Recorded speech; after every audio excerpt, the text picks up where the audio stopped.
around us are more than just a visual treat. They capture the essence of Sister Sheba's presence in our hearts. Inspired by Sister's virtues, we have tried to reflect her qualities in each and every piece of our decorations today. So now we present our thoughts behind the decorations.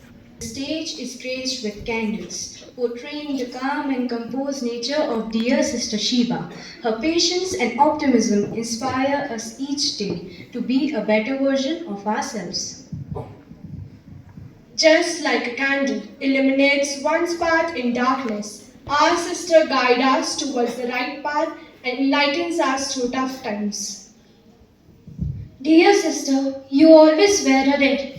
Dear sister, you always wear a smile on your face and spread your radiating energy all around the campus. Thus, these colorful balloons are a symbol of our love and enthusiasm towards you. We have made eco-friendly balloons out of paper and wool, as the plastic balloons cannot be recycled and hence not encouraged.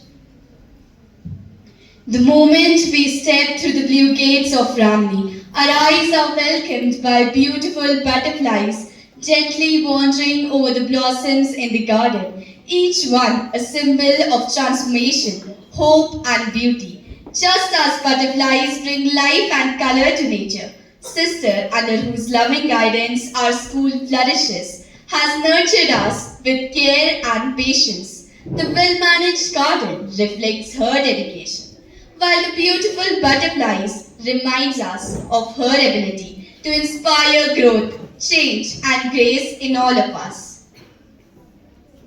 Dove symbolizes peace, innocence, and gentleness. Just like a dove brings peace wherever it goes, Sister Sheba brings a calm and comforting presence. A dove may seem soft, but flies with purpose. Sister Sheba is gentle in her approach, yet strong in faith, guidance, and leadership. The book, comprising the quotes of our patroness Mother Mary Ward, symbolizes Sister's passion for reading books and her interest towards narrating wonderful stories. Let me narrate one of the stories which Sister had told us. Once, Mr. Abraham Lincoln was having breakfast with a group of leaders. It was the time of US war, and one of them said, "That is faith that let God be on our side, that we may have the victory." But Mr. Abraham Lincoln said, "No, gentlemen, it is not that God is our side, it is that we are on God's side."